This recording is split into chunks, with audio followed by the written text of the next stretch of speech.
In a bid to achieve a cheaper and sustainable transport sector, the federal government has begun free conversion of 150 commercial vehicles in Oyo State. The move, according to the Business Development Executive of the Presidential CNG, Lucia Afo, is part of government's effort to provide a cheaper alternative to the high-cost petrol nationwide. Senior reporter Olaido Yewole has more. Amidst the ongoing fuel crisis in Nigeria, the federal government has intensified efforts to promote the compressed natural gas initiative aimed at mitigating the impact of high petrol costs. To achieve this, conversion kits have been distributed to approved centers nationwide, and commercial vehicles being converted for free of charge to alleviate the burden of high transportation costs. In Ibadan, the Oyo State capital, approximately 150 commercial transporters from various transport unions will benefit from this initiative. That's just the first phase of things. We're still going to do more. It's going to be in phases, but this first phase is 150. We've been to NIPCO, we've been to Automation, Autogas, and now we're at this one. Yes, it's free for commercial vehicles. NATO, NURTW, Return, and even the state transport vehicles here. So it's free for them. And then we have a 50% discount for ride shares and e-hailing cabs. The transport unions, who were also engaged and sensitized on the benefit of CNG innovation, welcomed the development in the state's transport sector. We thank the federal government for introducing the CNG to we commercial drivers. So during the inquiry, and then through the inquiry, we are inquiring on the CNG. So by the grace of God, it's very cheaper than the cost we are buying the fuel. However, a new CNG user expressed concerns about the cost of conversion, appealing to the government to address this challenge. Yes, the cost is still high for average Nigerians because of the current challenges we are going through. Though we learned that it's still subsidized, because I did mine at around 750,000, and I don't see average Nigerians at this time coping out such, except that your job revolves, or your life revolves, buying of fuel every day. This development is expected to pave way for a cheaper and a more sustainable transportation sector in Oyo State. Olaido Yewole, TVC News, Ibadan. The Office of the National Security Advisor has announced the appointment of Ojukai Flagamakri as the new Director of Energy Security. The new directorate is expected to focus on policy coordination, infrastructure protection, data management, risk advisory, and strategic partnerships in the energy sector. As Director, Flagamakri will oversee key national initiatives aimed at enhancing energy security and safeguarding energy resources. According to a statement by the head of strategic communication, Zachary Menjinyawa, the appointment is part of government's commitment with stable, sustainable, and secure energy supply for all Nigerians.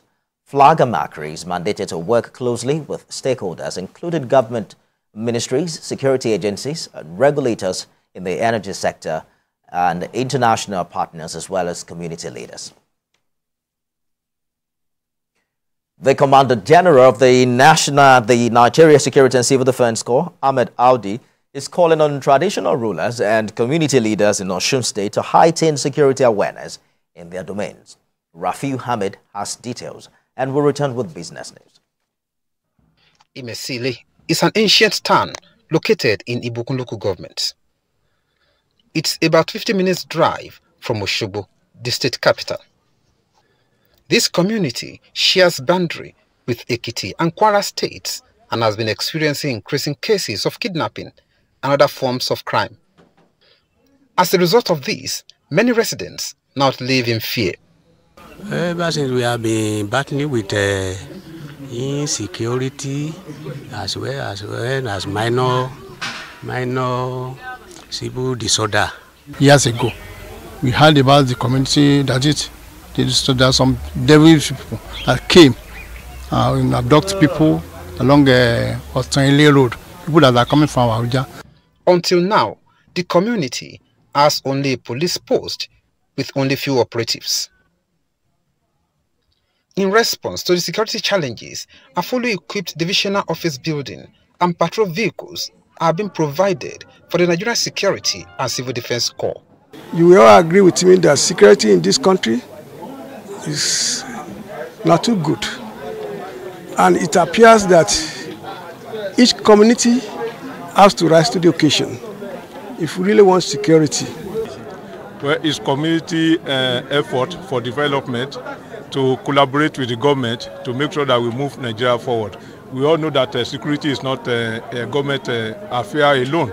The community must also be present and participate in anything that we have to do with security. The Commandant General of the NSCDC says the gesture is in line with the mandate of the Corps in ensuring its presence in the nooks and crannies of the country.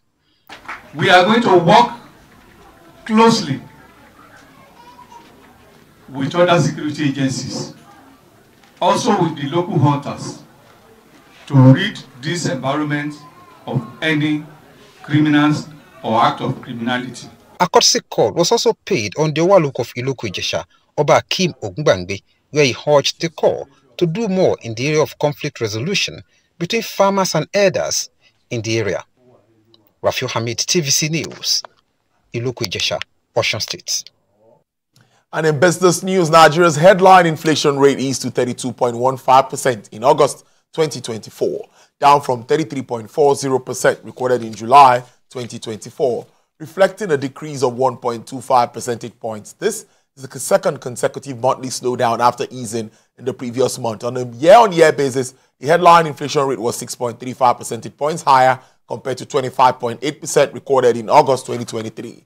Month-on-month basis, the headline inflation rate declined by 0.06%, recorded in August 2024.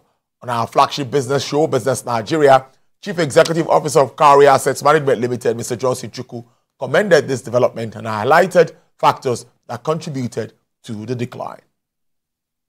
We predicted that we are going to see a further moderation in inflation for the month of August.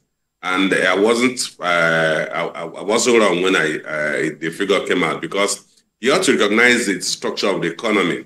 More than 50% of the consumer price basket is food. And if you look at food inflation, we saw that food inflation dropped materially. Food inflation in July was 39.53%. It dropped to 37.52%.